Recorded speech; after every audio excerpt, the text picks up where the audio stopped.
Well, hello everyone, and welcome to your devotional for Wednesday, the 16th of September. If you've been following with us, you'll know that today we are in chapter 15 of the book of Joshua, and that this is the part of the book that tells us about how the land was divided up amongst the tribes of Israel. Have you ever had to divide up anything between other people?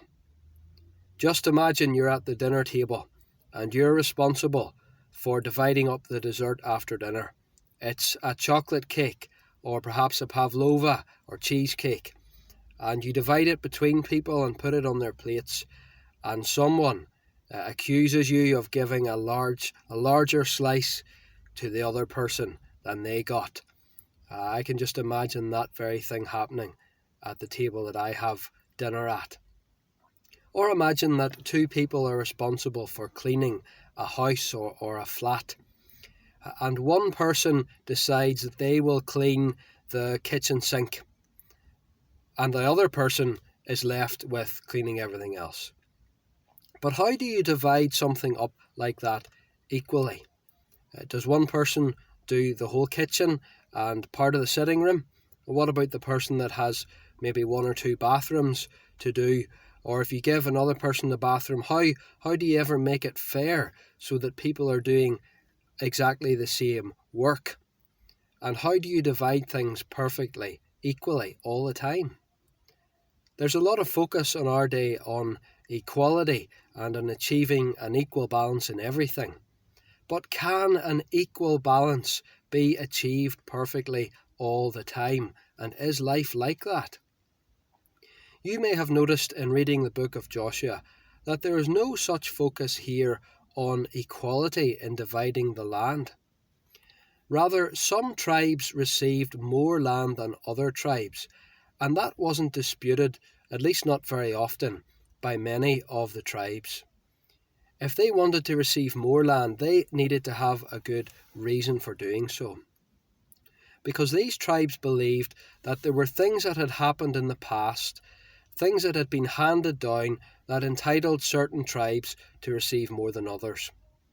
So, for example, we saw the last day that Caleb was allowed a special part of the land of Canaan because 45 years earlier he had been faithful to the Lord in an exceptional way. And today we read that the tribe of Judah received a special part of the land. They came next alongside Caleb, if you like, in prime place before the other tribes received their smaller parts of the land. Judah received a large portion. And why was that? Well, Judah had a special place in Israel, and this goes right back to the book of Genesis, and it tells us there of Jacob, the father of the 12 sons, lying on his deathbed, and the prophecy that he made about Judah. And he said that the scepter would not depart from Judah, and that Judah would have a special place in the future of Israel. And so, in the time of Joshua, what had been said before was being honoured, and the people of Judah received a large part of the land. And yet there was one problem. Look at chapter 15, verse 63, because it tells us there that the Jebusites, the inhabitants of the land, the people of Judah could not drive out. So the Jebusites dwell with the people of Judah in Jerusalem to this day. You see, the people of Judah had been given their great inheritance. They had been given their part of the land, and they had been given a command to go along with it. That command was to eliminate pagan worship from the land, and the people of Judah failed to do that entirely. And is that not so often what human life is like? A failure, an inheritance spoiled, a promise made and broken.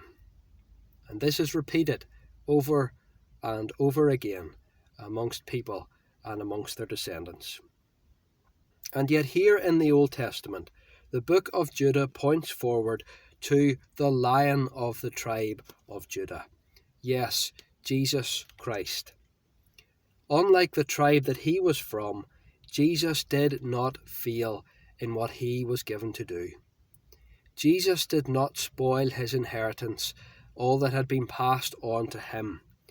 Jesus was faithful to the end. And so then he is deserving of the greater inheritance that the Father has set aside for him. And he has promised us also a great and glorious inheritance in him.